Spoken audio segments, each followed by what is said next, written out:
शिव स्नेह न तु शिव प्रेम नोऽयं दयावान करुणाकर न वा प्रार्थयतं शिवं तव सुखाय शिव तु सम्पूर्ण परिपूर्णता हि शिव न हि शिव स्नेह न तु शिव प्रेम नोऽयं दयावान करुणाकर न वा प्रार्थयतं शिवं तव सुखाय शिव तु सम्पूर्ण परिपूर्णता हि शिव।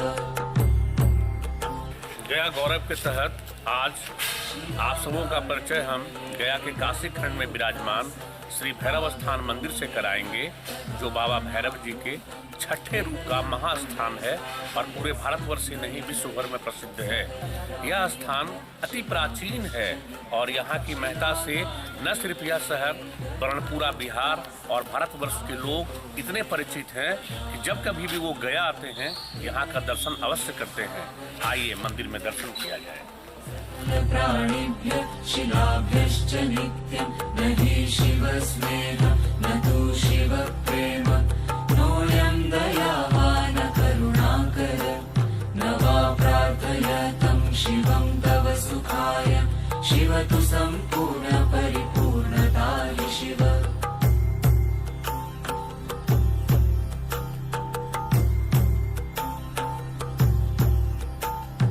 विविधानि तन्त्राणि शतद्वादशानि भेदयितुमिमं संसारपाशं चतुरोऽहं किन्तु तन्त्रजाले पतं न शक्नोम्यहं कर्तुम्। हम लोग मंदिर के परिसर में आ गए हैं। अब प्रधान मंदिर के दर्शन के लिए हम सब अंदर की ओर चलें। संसारपाशं चतुरोऽहं किन्तु तन्त्रजाले पतं न शक्नोम्यहं कर्तुं यत्किमपि मह्यं न हि शिव स्नेह न तु शिव प्रेम नोऽयं। यह द्वार पत्थर का बना हुआ द्वार उसी जमाने का है जब यह मंदिर बनाया गया था। इस मंदिर के द्वार की जो विशेषता है, यह गांठ के चौखट की भांति है, लेकिन मूलतः यह पत्थर है और एकाश पत्थर है, एक ही पत्थर का ये बना हुआ है। आइए अब अंदर की ओर चलें। चरानि दृष्ट्वा सर्वाणि महदर्शनानि ज्ञात्वा च सर्वाणि मधुचेतनानि नष्टोऽहं तस्य वैभवेन अनभूवयं नान्य अस्य समानम् श्रुत्वा सर्वाणि मधुराणि वचनानि दृष्ट्वा सर्वाणि महदर्शनानि ज्ञात्वा च सर्वाणि मधुचेतनानि नष्टोऽहं तस्य वैभवेन अनभूवयं नान्य अस्य समानम् न हि शिव स्नेह न तु शिव प्रेम नोऽयं दयावान करुणाकर न वा प्रार्थयतं शिवं तव सुखाय शिव तु सम्पूर्ण परिपूर्णता हि शिव।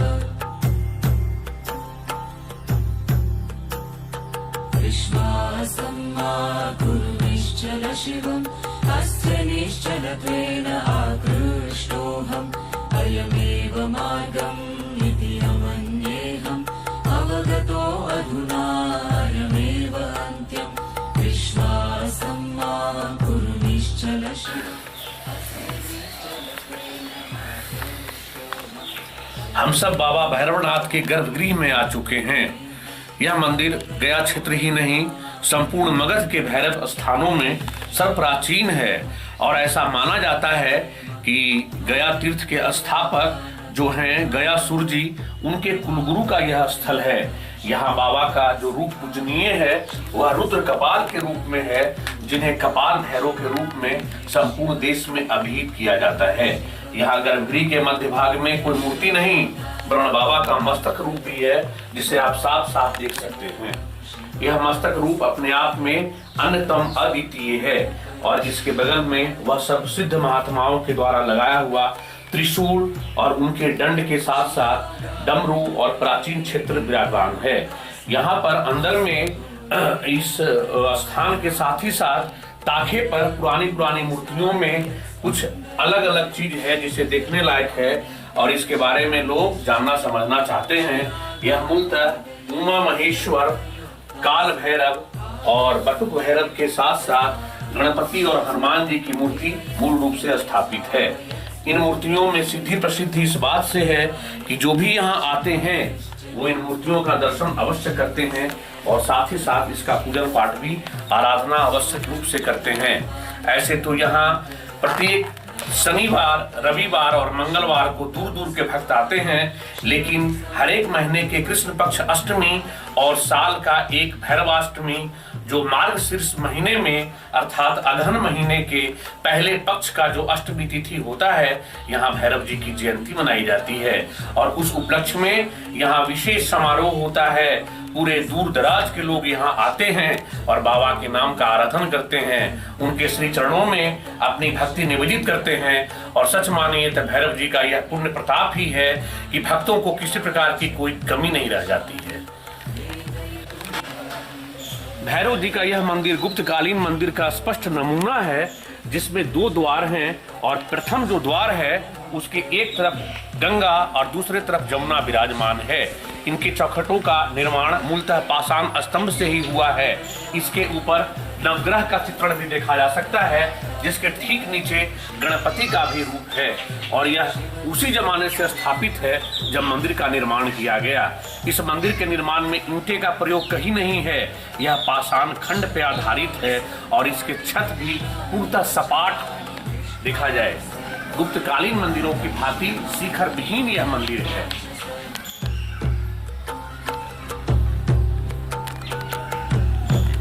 ध्यान देने की बात है कि गया तीर्थ के 3 तीर्थों के रूप में इसका भी प्रमुख स्थान है और यह साधना स्थली के रूप में युगों युगों से चर्चित है।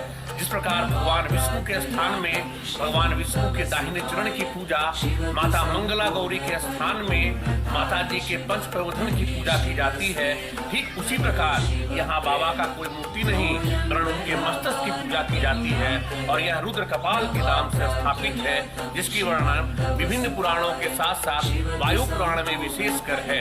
ऐसे त्रिस्थली सेतु और शिव पुराण में भी यहाँ की चर्चा देखी जा सकती है।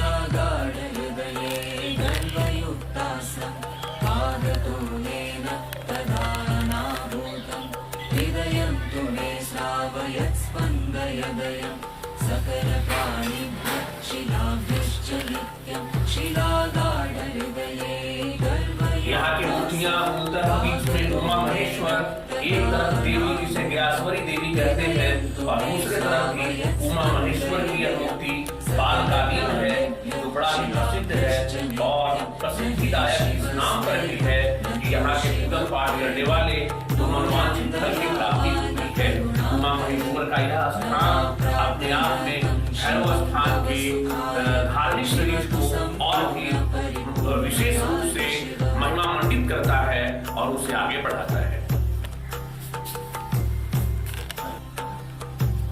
यहाँ ध्यान दिया जाए कि कहीं स्तंभ पर बाबा बटुकनाथ का यह जो मुखाग्र रूप है वह पूरे देश के भैरव मंदिरों में अपने आप में अनूठा और अद्वितीय है।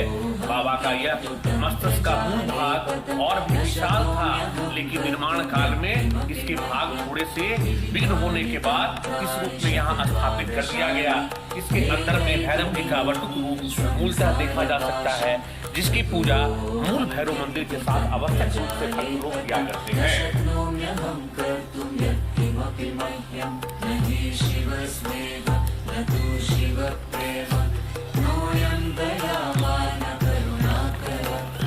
जैसा कि हम सभी जानते हैं, भैरव जी की आदि शक्ति माँ भैरवी, जिन्हें अधिष्ठात्री देवी भी कहा जाता है, का स्थान भी यहाँ है और आकर देखें कि माँ की यह रूप यहाँ बड़ा ही अद्वितीय है, जिसकी पूजा पाठ हर एक भक्त आवश्यक रूप से किया करते हैं। साथ ही साथ उमा महेश्वर और दूसरे तरफ एक और भी उमा महेश्वर की तांत्रिक मूर्ति दोनों देखी जा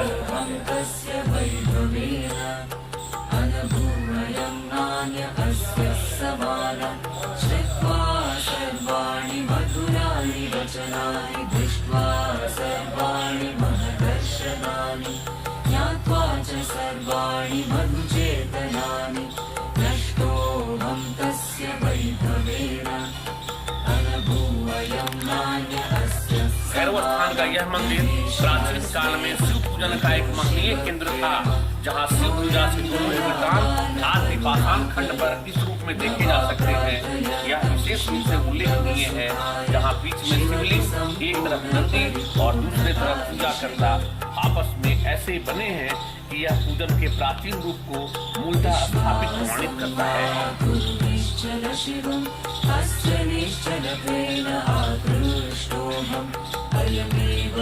इसी के ऊपर नवग्रह का यह स्थान है, जो अपने आप में बड़ा यूनिक एक ही पाषाण खंड से विराजमान है। आगे की ओर शिव जी का मंदिर है, जिसके ऊपर शिव यंत्र देखा जा सकता है। यह यंत्र भी पूजन पाठ में विशेष प्रयोग किया जाता था और आज भी यहाँ पर जो भी आते हैं इस यंत्र का भी पूजन आवश्यक रूप से करते हैं। अंदर में भोले शंकर विराजमान है, जिन्हें कालराज महादेव के रूप में अर्पित किया जाता है।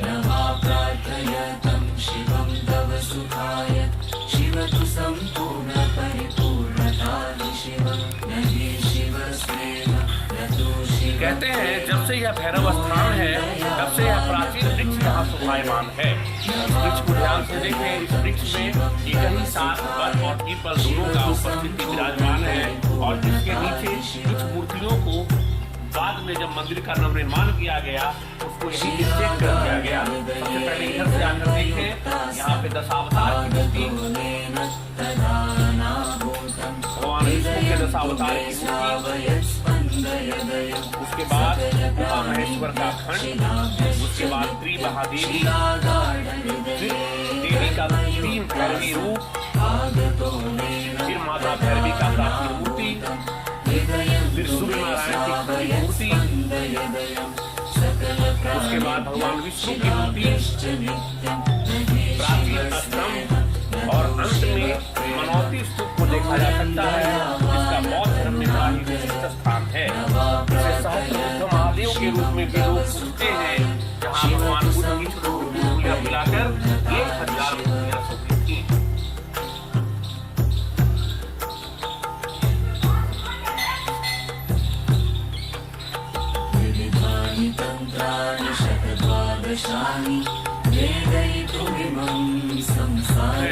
और इनके महारूपों की संख्या 8 है और यह बड़ा ही गर्व का विषय है कि भैरव के प्रायः सभी रूपों की मूर्तियां यहाँ ताखे पर मौजूद है। हम सब ध्यान दें, सबसे किनारे की ओर से चले तो यह भैरव का ही रूप है, जो अपने आप में आधा खंडित, इसके ऊपर में विधर्मियों ने कभी कर दिया, लेकिन यह भी भैरव ही है। उसके बाद नीचे भैरवी का रूप है, यह अश्वरोही भैरव है, इनका त्रिरूप एक साथ देखा जा सकता है। भले ही इनका मुख विखंडन हो गया हो, लेकिन मूर्ति निर्माण की दिशा में यह एक विशिष्ट प्रयोग है। इसे सिर्फ गया के भैरव स्थान में ही देखा जा सकता है। आगे में भैरव भैरवी का संयुक्त मूर्ति, उसके बाद उमा महेश्वर, फिर माँ भैरवी की मूर्ति, फिर आगे अन्नपूर्णा देवी की मूर्ति, फिर आगे नवग्रह की मूर्ति।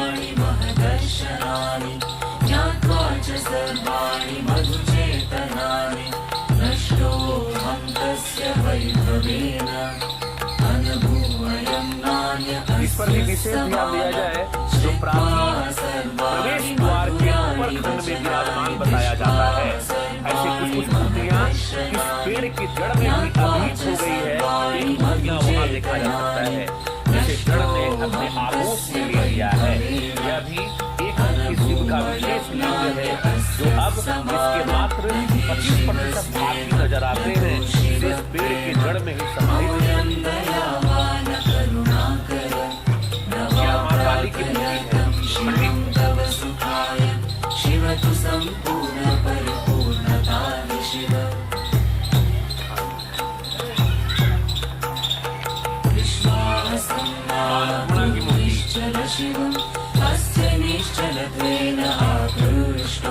नवग्रह की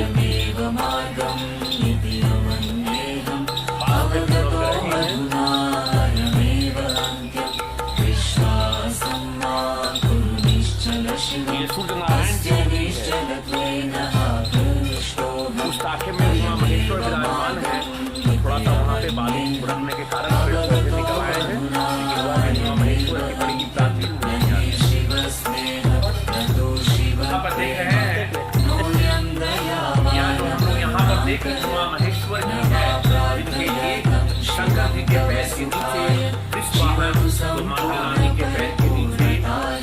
का सवारी स्पष्ट रूप से देखा जा सकता है। दोनों के आयुध, यश, संदर्भ और दोनों के दूसरे का आलिंगन व रूप तांत्रिक रूप में बड़ा ही विशिष्ट है। यह एक भैरव का ही रूप है जो मुक्त महाकाल भैरव के रूप में पूजित है और इसकी मूर्ति भी अपने आप में यह यूनिक है भैरव स्थान क्षेत्र। आगे में हम सब अश्व भैरव और अश्वरोही भैरव का दर्शन करें। ये इसमें तीन भैरव की मूर्ति और तीनों की भूमिका बटुक भैरव, काल भैरव और कपाल भैरव स्थापित है। इन्हें त्रिदेव भी कहा जाता है। इसके आगे में गणेश की मूर्ति भी दिख रही है। यहाँ ये कहीं पाषाण खड्डे पे निर्मित है और पुजारी अपनी पूजा के शुरुआत में यही से किया करते हैं। भक्ति का प्राचीन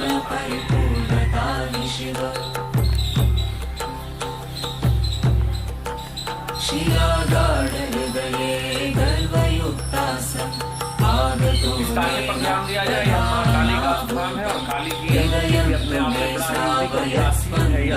यह तकरीबन 1200 साल पुरानी बताई जाती है। इसके कुछ खंड हो गए हैं। बगल में भी दुर्गियों की मूर्ति है, लेकिन यह भैरव का ही रूप है और इसके नीचे जो फलक है उस पर भी भैरव का विशिष्ट आकर्षण देखा जाता है।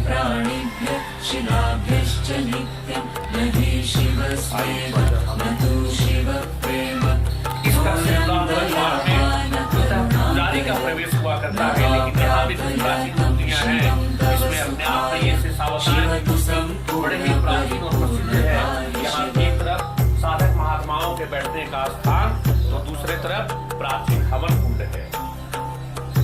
यहाँ पर भी एक मूर्ति रखी हुई है जिसे विराजमान किया जाना है। यह बटुक भैरव का रूप है जिसे बाद में मंदिर में स्थापित किए जाने की यहाँ के शाखाओं में उमा महेश्वर की प्राचीन मूर्तियाँ देखी जा सकती है, जिसमें माता माँ है और अन्नपूर्णा के साथ साथ उमा महेश्वर की प्राचीन मूर्ति स्थापित है।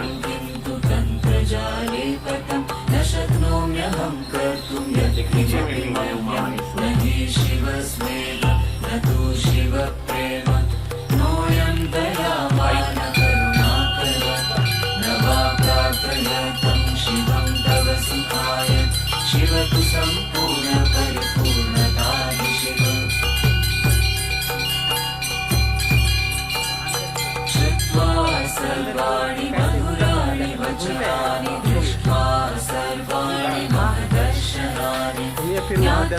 सर्वाणि मधुचेतनानि नष्टोऽहं तस्य वैभवेन अनुभूयं नान्य अस्य समानम् श्रुत्वा सर्वाणि मधुराणि वचनानि दृष्ट्वा सर्वाणि महदर्शनानि ज्ञात्वा च सर्वाणि मधुचेतनानि नष्टोऽहं तस्य वैभवेन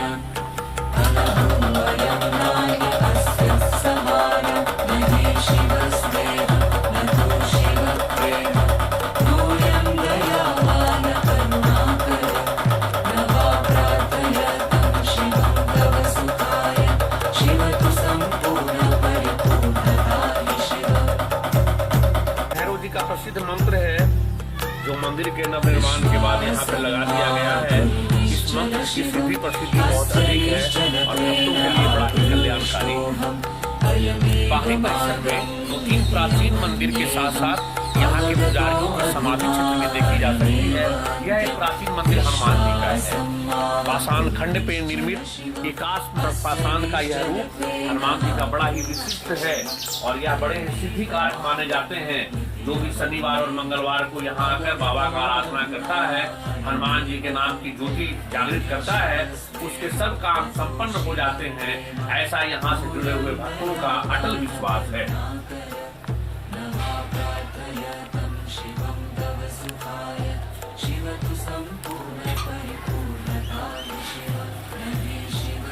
हनुमान जी के मंदिर के ठीक बगल में यह देवी माँ का स्थान है, जहाँ प्राचीन फलक पे गणेश और नीचे में पिंडी के रूप में माँ देवी की पूजा की जाती है।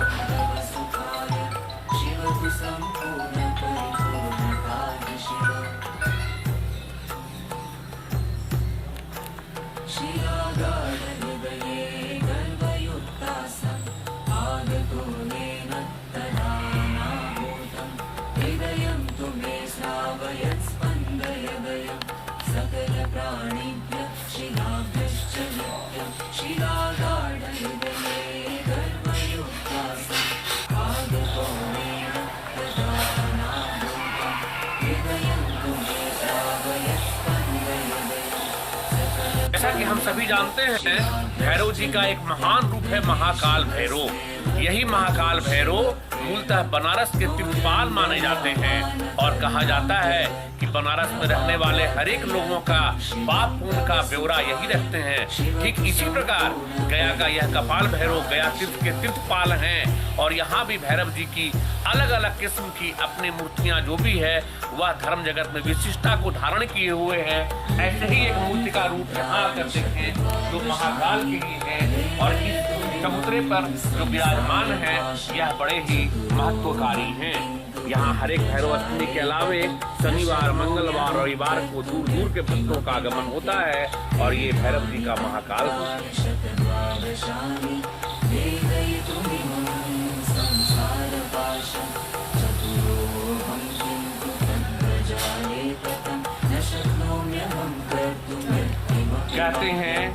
कहते हैं भैरव स्थान के इस क्षेत्र में एक से एक बढ़कर साधु महात्माओं और तांत्रिकों का आगमन हुआ। 15वीं 16वीं शताब्दी से यहाँ गोरखपुर के नाथ परंपरा के साधुओं का आगमन बना रहा और आज भी कितने ही ज्ञात अज्ञात साधक यहाँ आते रहते हैं। उन्हीं साधकों में 2-3 साधक बड़े ही प्रसिद्ध हुए जो यहीं की मिट्टी में रच बस गए। उन्हीं में एक बाबा तुलसीनाथ जी का यह स्थान है। ध्यान दिया जाए बाबा का यह स्थान इसका महाप्रयाण 29 मई 1953 को हुआ था। भक्तों ने इनके नाम की जो मंदिर बनवाई, इनका नाम भी है ये बाबा बेरीनाथ जी का है। ये सब यहाँ के बाबा राम स्वरूप नाथ जी, बाबा संतोषा नाथ जी ऐसे ऐसे करके बहुत सारे बाबा यहाँ हुए जिन्होंने अपनी सिद्धि प्रसिद्धि में और भैरव की उपासना में संपूर्ण जीवन को लगा दिया। यह मूलतः समाधि मंदिर है।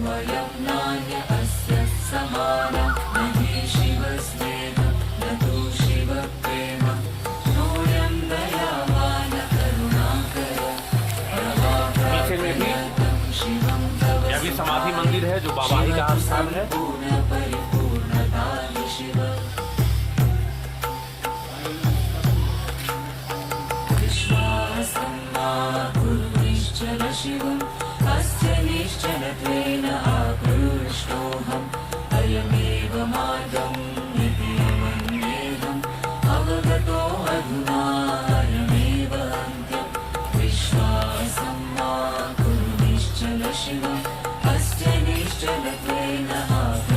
ऐसे तो गया में भैरव पूजन की परंपरा आदिकाल से है, लेकिन जितने भी भैरव गया में पूजित हैं उनमें भैरव जी का यह महान स्थल है और इस स्थल में आने वाला जो भी व्यक्ति है वह हमेशा के लिए सदा सर्वदा के लिए बाबा भैरव का भक्त हो जाता है। आज भी इस लॉकडाउन के अवधि में भी यहाँ ऐसे कितने भक्त हैं जो आवश्यक रूप से आकर बाबा के चरणों में अपनी भक्ति निवेदित करते हैं। और यहाँ की जो महत्ता देखनी हो तो निश्चित रूप से आप जहाँ भी हो भैरव अष्टमी के दिन आइए, जो हर एक साल अगहन महीने के पहले कृष्ण पक्ष अष्टमी के दिन यहाँ मनाया जाता है और उस दिन पूरे देश से लोग आते हैं और बाबा का यह स्थान उस समय एक देवलोक की भांति प्रतीत होता है। अंत में मैं यही कहना चाहूंगा कि भैरव जी की सिद्धि प्रसिद्धि का कोई अंत नहीं। आप कभी भी गया में आए तो बाबा के इस स्थान में दर्शन करने जरूर आए। बाबा आपकी समस्त मनोकामनाओं को अवश्य पूरी करेंगे। मैं गया से डॉक्टर राकेश कुमार सिन्हा रवि और सहयोगी अशोक कुमार सिन्हा। शिव तु संपूर्ण परिपूर्णता शिव नहीं शिव